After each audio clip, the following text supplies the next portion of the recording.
Hello and welcome to the Business of Betting podcast. Today I'm joined by Yaniv Sherman, the head of commercial development for 888. Yaniv, thank you very much for coming on. Before we get into this episode, make sure you follow us on Twitter @BettingPod and check out the website businessofbetting.com. Guest suggestions are much appreciated. This podcast is proudly sponsored by Betfair Proprietary Limited. Betfair operates a betting exchange and is licensed in the Northern Territory of Australia.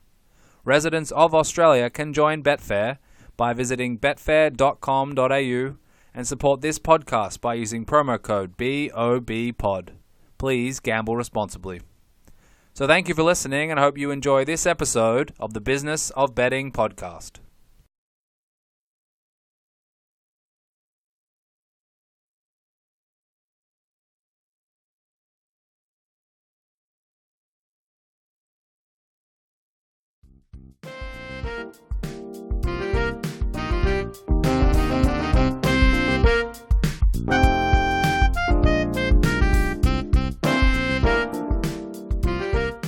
Today I'm joined by Yaniv Sherman, the head of commercial development for 888. Yaniv, thank you very much for coming on. Hi, Jake. Happy to be here. Thanks for having me. Very much appreciate your time. I'm really looking forward to talk about the United States and your development here, and obviously more generally about 888. But before we get into that, I want to talk to you. You're a key executive for 888, and a lot of people listening may be interested in that path with respect to their career. So do you mind just talking a little bit about how you came up through the ranks and I guess your place within the gaming industry? That's a long journey, but it started almost 12 years ago. I joined 888 as a business development manager. Back then, we were just building our casino gaming ecosystem, and I was tasked with building a third-party or non-proprietary content library, and then pretty much worked through business development roles up until 2011, when I joined the group's operational management team.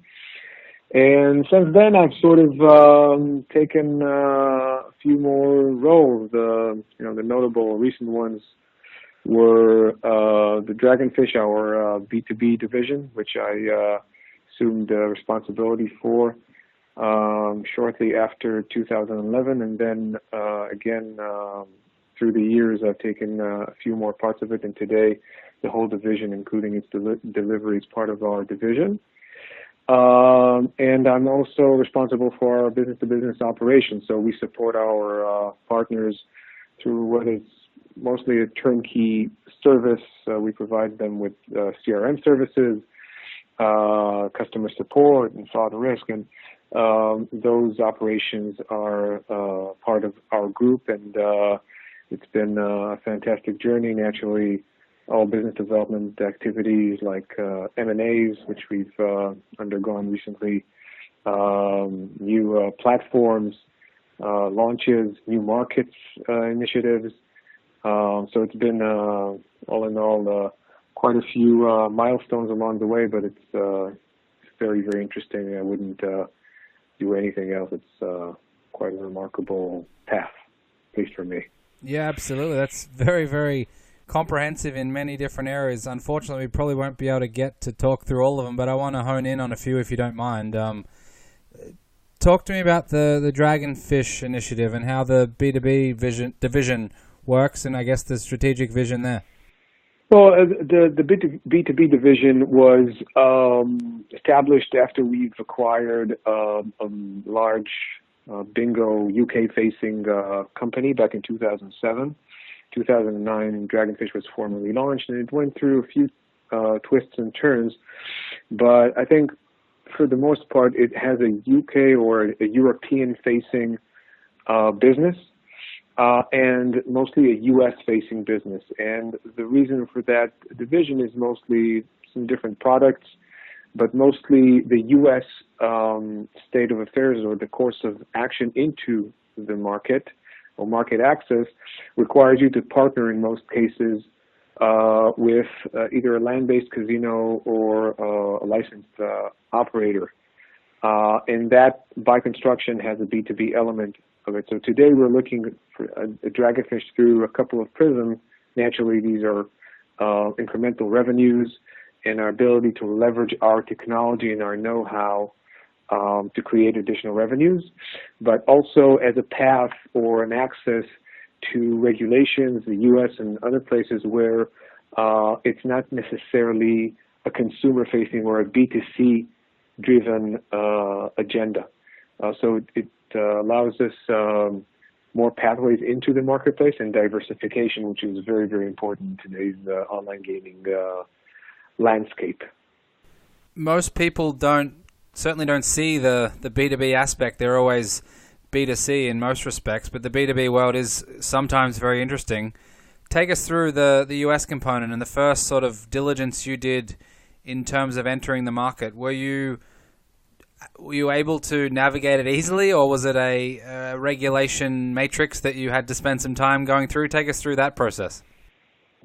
Well, the process, people don't realize, but that process started almost a decade ago, when we partnered with Caesars to launch their UK-facing initiative.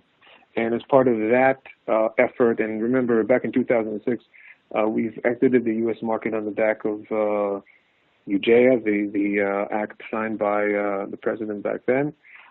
So as soon as 2009, we initiated our venture back into the marketplace, and that required us to get licensed initially in Nevada, and then in additional states when we relaunched in 2013. So this has been a very consistent effort on our part, and quite resource consuming. But we realized that the U.S. is part of our strategy. You don't see markets of this size developed in front of you in other instances or markets.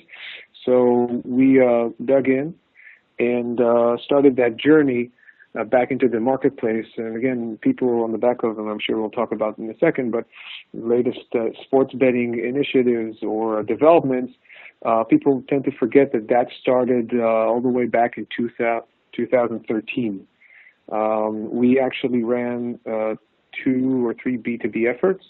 We expanded our Caesars relationship to launch first in Nevada and then New Jersey to WSOP and the Harris brands, and also won the bid for the Delaware Lottery back in 2013, which we've launched a couple of months later. And those were 2 of the 3 paths into the U.S. market, the third being our B2C, the 888 brand launched in New Jersey. So it's been a very consistent and persistent effort on our part. And again, it's something that's embedded into 888's strategy. We've put regulated iGaming at the core of our strategic directions and focuses, and the U.S. has been a big, big part of it. Were you with 888 at the time of UIGEA in 2006, or was that just prior to when you joined?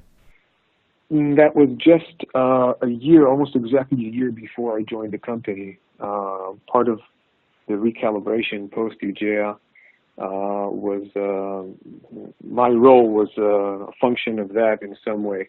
But the company, I mean, I can't think of a lot of other companies that would have taken that hit back then. The U.S. market was a substantial part of the revenues and the profit. But the company, even back then, was very agile and was smart enough, the founders and then the management was smart enough to diversify. Much like our agenda today, we're very diversification and market-focused in the sense that we're trying to get as many sustainable revenue streams as part of our business, and that's why we're currently active in 13 different regulations.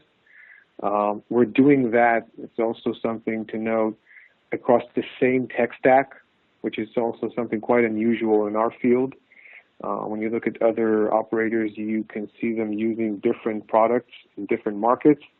we are making an effort to keep that consistency because we feel that's the true gearing effect. If you look at other e-commerce successful companies, that's where growth comes from, and that's what enables you to cover the online space globally using the same, basically, infrastructure and the same teams. So that was a big part of that effort from 2006 onwards. Most people talk about UIGEA in 2006 as one of the three main years or dates in the, I guess, e-gaming, iGaming world. One of the other ones was April 2011 when Black Friday hit. Do you remember what impact that had directly on you or indirectly in the ecosystem you were working within? Well, first of all, it wiped out that weekend. It was it's Friday in Israel. It's not a working day, but I remember quite a lot of conference calls back then.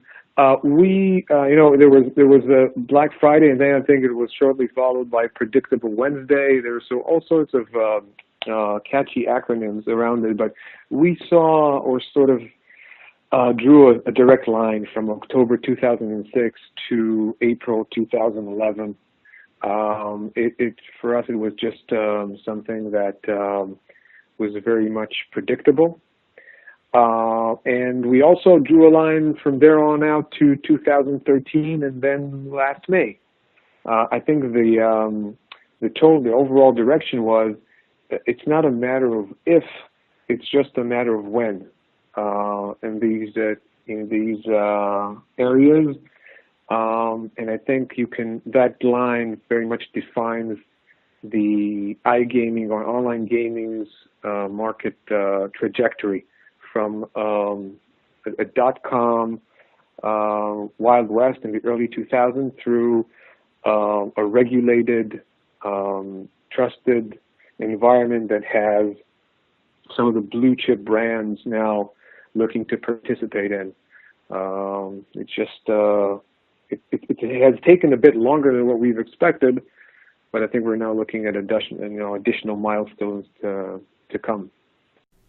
Hopefully more positive ones, certainly. So I want to ask about the US specifically in a moment, and you mentioned May last year, and we're 1 year into regulated sports betting, expanding beyond certainly Nevada and a couple of other small states. Tell us about the strategic vision or focus for 888. Is it the same globally, or do you have different regions that you have different perspectives on, or how do you think about it within 888? Well, I think our main sort of 888 is a unique company in the landscape in the sense that it's very much self-sufficient and independent, and it has grown organically very nicely through the years. And in that sense, we're looking at markets and regions in a very analytic way. Today, the good thing about it is today, when you look across the globe, for the first time in many, many years, or maybe ever in our line of business, you have a choice. So there are more regulations today than you can actually cover, and then you need to figure out what are your strengths and weaknesses and where do you want to focus. And for us, I think looking at the American market or the U.S. market, very early on we sort of figured out there is no such thing as, practically speaking, as the U.S. market. Once federal gaming legislation was off the table, we now understand it is more like Europe, with a state-by-state approach, and these states differ. The one thing they have across is consistent language, but besides that, these should be regarded as different markets. The Florida, Texas, New York, and Oklahoma markets have a lot of similarities, but also a lot of differences that you need to address, much like Belgium, France, Switzerland, and Holland have some similarities, but also some distinct differences. So with that in mind, and again, the fact that we control our technology, our product, and our marketing, sort of enables us to control this speedboat and determine where we want to go in next. And the size of the opportunity in the U.S. market is one that you really can't ignore, even on a state-by-state basis. But for us, we've always had choice, which is important because in some cases you want to make sure that you're getting the best return for your buck. Our shareholders definitely appreciate that. And right now, when we're looking at the U.S. market, as I said, just like the global trajectory, you have, besides the 8 states that have already legalized either sports betting or iGaming, you have, I think, a bit like something like 20-odd states in play. So you can plan for the longer term and see which states you think you can make more, get more market share, more return, and ones that you may leave either altogether or down the line. We don't have an overarching strategy to take every state and every property under our wings, because we're realistic in that sense, and we think that focused effort is much more efficient than just spreading yourself too thin. We've done the same in markets that we've been very successful in, like Italy and Spain, Denmark. We've recently launched in Sweden. These are all very big markets, top 5 European markets. So you can draw a line or a comparison between them and the larger U.S. states, and we aim to sort of implement those in the U.S. as it develops. But this is something it's a longer-term process. I think everybody now understands this is not a big bang. It's an evolution, and we'll need to make sure that we have a consistent approach across it.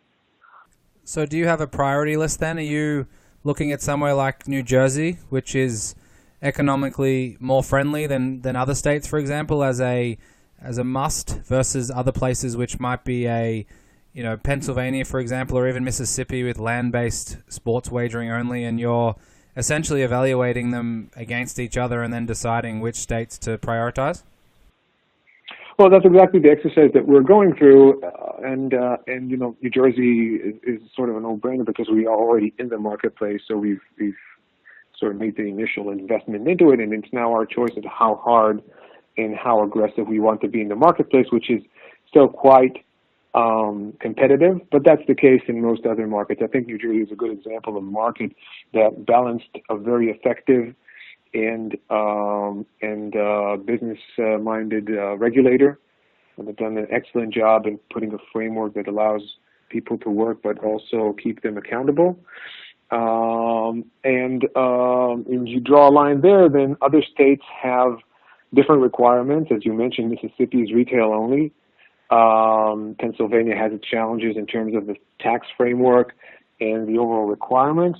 So we're definitely looking into those, and now you see Iowa, hopefully, and Indiana coming up, and we're looking naturally. We're very interested in Ohio and Michigan and Illinois. The smaller states like West Virginia and Rhode Island, again, you need to consider whether you want to go after a bigger market share in a smaller market or vice versa. But there's definitely a few parameters you need to consider in each. Time to market is another one. But I think the good thing about it is now you're looking at this from a geographical standpoint, then the tri-state area being one, and then the Midwest area that sort of created geographical continuum through most of the eastern United States. That alone creates a compelling potential market. Also because of the way that you need to market across the U.S., which is not a cheap exercise, state proximity and television syndication or communication syndication also plays a part. You want to make sure that your return is there. You want to get to as many eyeballs as possible for your marketing budget. So definitely something that we're looking into and making those considerations alongside of our global business. So this is, again, it gives us choice, and the ability to deploy our technical and marketing know-how through various markets. So within that, do you have unlimited bandwidth to attack any state you want at any time, or do you need to be selective and within the launch process in each state you have to be selective and you need a business case behind that before you move forward? Well, I don't think anybody has unlimited bandwidth. I mean, even the biggest companies at the end need to prioritize. It's just on a different scale sometimes. And again, I think that the fact that this is a state-by-state allows you to prioritize, because not everything happens at once, at least not until now, not in this market.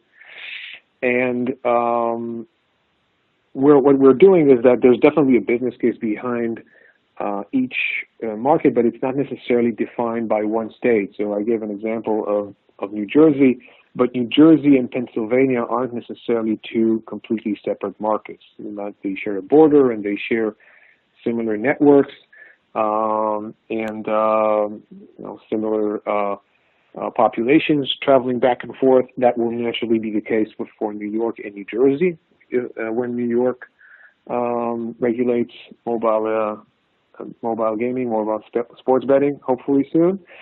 So the business cases are a little bit more complicated, and they're not standalone, but they're definitely the thing that we're looking through the prism, and also considering the longer term or the strategic value of being in the market, an early entrant versus a later launch, figuring that out. But there are definitely numbers behind it. Anytime we look at a certain consideration, given the different tax schemes and fees and investment that's required in every state. Are there any other non-financial or economic considerations that go into it? And New York's a good example. It may not be the case that we have online and mobile sports betting in the next 12 to 24 months if the legislation doesn't pass and the governor doesn't sign it, for example. But it may be a state strategically that you just want to be there, so you're more than happy to invest and allocate resources now. Is there other things that go into the analysis, not just the numbers? Well, I can tell you that everything goes into that business case, including the strategic values and all the way down to how do you make a return. But at the end of the day, we are obligated to translate all of this to business parameters. So at the end of the day, even with the strategic value, we need to quantify that somehow to make informed decisions. Otherwise, these are just, at best, educated gambles. And although we are in that business, we need to be more calculated than that. I think when you look at the bigger states, I think New York and California represent the tipping points. I think when these two states, and maybe the other two are Florida and Texas, but New York and California have, let's call it, the symbolic or declarative values. These would sort of get the market over the edge and make it almost federal.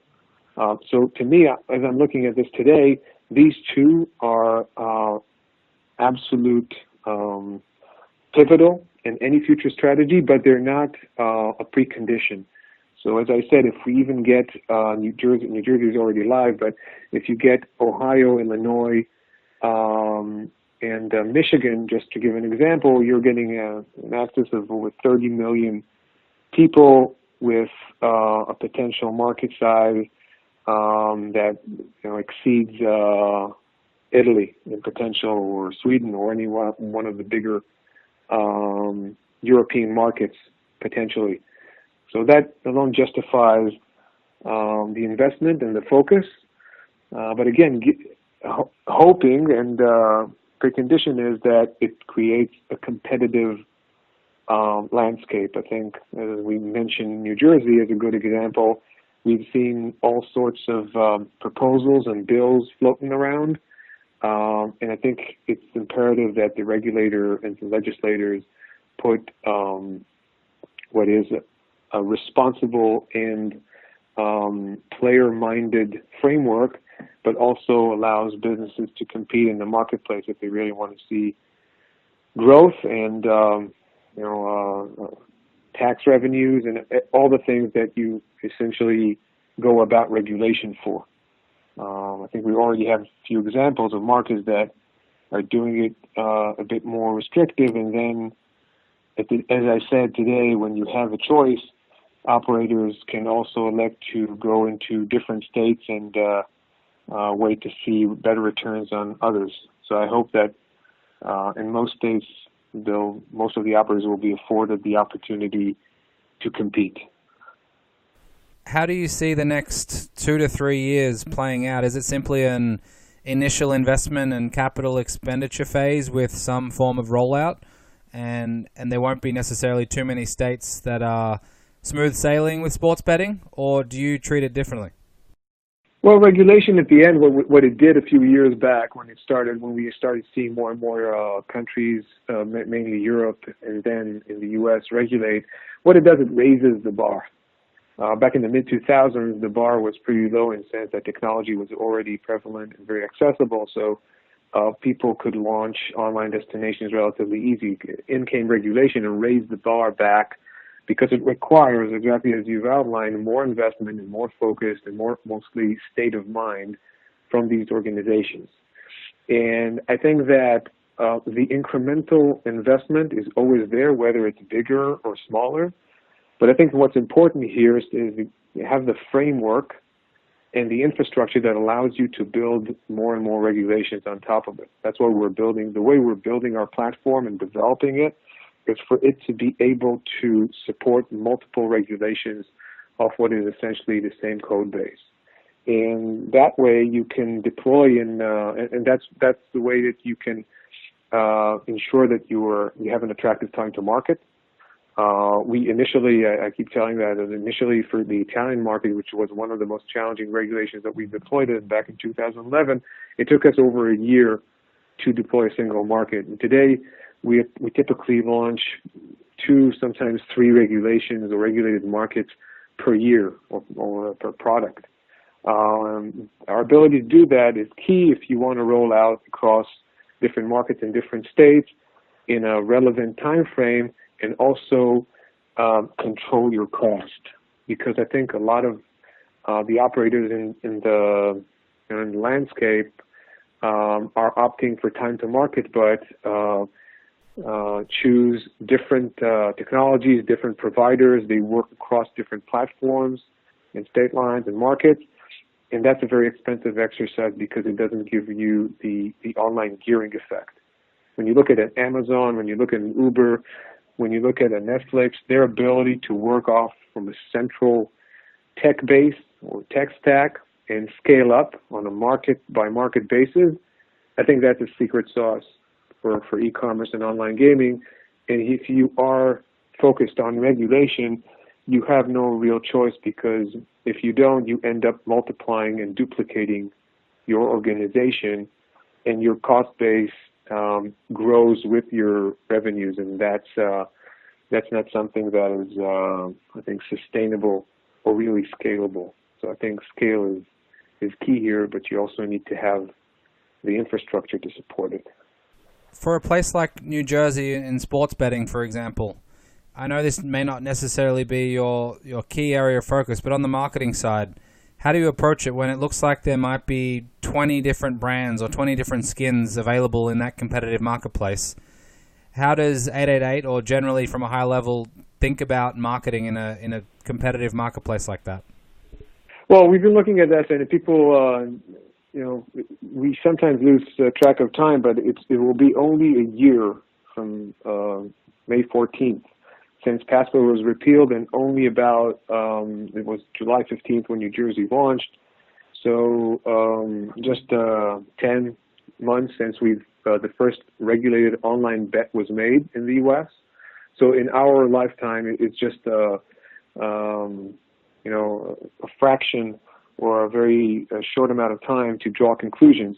But the way we're looking at the market today is it basically has 4 pillars, and the way you implement them is relevant for New Jersey, so it's relevant in any other state. It has technology, it has a brand or marketing, it has data, and it has market access.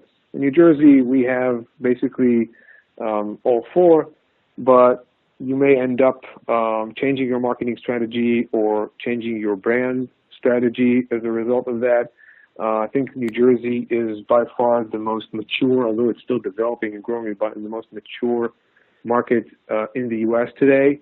And I think and you're right that there's quite a bit of competition because some of the brands consider this as a test bed, and the market is already on I'd say $500 or $600 million run rate, so it has enough meat on the bone to sort of test things out. But we're looking at this from a cross-state perspective, and we want to make sure we figure out all four pillars, and that's one of the reasons that predominantly that we've made a few of our recent acquisitions. We bought a European sports book out of Dublin, BetBright, that we're now integrating into our platform. We will be looking naturally to create a differentiated product experience, and that ties in very much to data and the brand. But I think this is the longer-term goal. When you're looking 2-3 years down the line, I think you should look at New Jersey as one of your anchors. But by then, you'll have 2 or 3 other states that you will need to market and develop consistently to really garner or get that scale that brings momentum. So New Jersey definitely key here, but it's not by far. It's not the and it's just the beginning of that process right now. It's certainly a very measured response. I know a lot of people are talking about that market and have many strong opinions. So it's good to hear an executive in this space talking very measured about it. I want to ask about what are the advantages that accrue by having different areas of the business. You mentioned earlier about diversifying and the benefits of that, but you've obviously got the sports betting, the poker, which we haven't talked too much about, the different B2B businesses and things like that. How do you see that as a holistic approach to the market? Well, again, I mean, we're operating three products in the New Jersey market and across the U.S. We offer Nevada, our poker in Nevada through the WSOP partnership. We've connected the 3 states into one shared network last May, seen an amazing result and response from the players. By far the biggest U.S. regulated poker network. So that's created some positive traction. And I think that the idea would be is to create as many opportunities for ourselves and also for the marketplace and for the players to engage. I know some of the states will only license sportsbook or regulate sportsbook at this point because that's more palatable. But we've definitely sort of got the message across that whatever product, if it's sport and poker, sport and casino, the more product there are in the marketplace, the more choices players have, and then the better returns are for the state. You need to understand that sport, even for the biggest bookies in the world throughout different markets, sport is the one product that is completely external. It's event-driven, and in certain results, the market can go entirely into the red, as we've recently seen. I mean, the latest result from New Jersey will be very interesting, but on the back of the latest Kentucky Derby, and before that, the PGA Masters that saw some very interesting results. I think the U.S. sports betting in its early days will see the volatility and the subsequent reaction from players. And I think it's very interesting for us. I mean, if you look at the overall strategy, I think it's going to be very much product-led. You've mentioned different brands. I think the brand synonymity is secondary in the U.S. market to product value and product quality. And I think that the biggest or the most interesting competitors in the marketplace are still to reveal themselves. It can be very big or very small, but if I can say, our message internally in the company and also externally is just stay nimble and agile, because there'll be a lot of surprises here, and we will need to react very quickly and very effectively to these developments. Yeah, no, it certainly makes a lot of sense. And, it's going to be an interesting couple of years in this space, no doubt, as sports wagering continues. But you're right, there are still incumbents and existing gaming going on that obviously is important. So one final question for you, Yaniv, and I very much appreciate you sharing some fascinating insights from both a B2B and B2C perspective. I want to ask you about aspiring gaming executives, and we touched on it earlier. How can they get involved in this space? What things do you think are unique to gaming that they should be aware of, and also things that are not unique that apply across the board generally to business? Well, I think that gaming is fascinating to me because, at least from our perspective, especially in 888, I had the benefit and the privilege of doing two things. First of all, dealing with a business and a market that had everything online had to offer. It had both consumer-facing and B2B elements. It has marketing. It has product and technology and e-payments and global markets.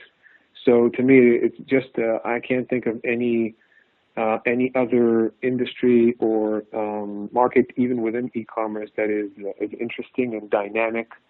And how much I've gone through over 12 years, very little, or I know very few people that have seen so many developments in such a time frame. So I can definitely encourage people who want to get involved in the field. If you even want to learn about the online and e-commerce experience, I can't think of any other sector that has more diversity and interest in it. And I think from a business perspective, in that sense, it's not much different than other places. It's just in some cases more fast and furious. You're not just down to your ideas, but a lot to do with the execution, and that's the second element I've had a privilege of being part of. I mean, 888 has some of the most remarkable people globally today, over 1,500 people in 7 global sites, but the core DNA of the company, of the people, is just a microcosmos of what online execution and excellence is about. And that's the one thing aspiring executives should look at, is the crew or the people that you join and then eventually surround yourself with and then manage will determine your success. At the end of the day, that is the combination. That's the one constant in our equation. All the others are variable. Market conditions can differ. We just spoke about 2006 and what a major external event can happen in the company. In other companies with different people, I am almost certain, and we've seen it, that could have been the end of the company. But because of the state of mind and because of the dominance and the professionalism of the people running and working for the company, they were able to pull through from what could have been a terminal blow to any other business. So I think the people are the key factor here, and choose carefully who you work for and with. And I think the rest, at the end of the day, the talent eventually works its way through, whether in gaming or anywhere else. But that's probably the smartest thing I can say, if it's even considered smart. I don't know. No, that's a terrific answer. And I'm sure over the last 12 years, since you started as a business development manager, the path has been very unique and fascinating. And I'm sure the next 12 will present many similar, unique, and fascinating challenges. And I certainly wish you all the best. I thank you very much for your time today. And I'm sure a lot of people listening found it fascinating. Thank you, Jake. Thanks for the opportunity.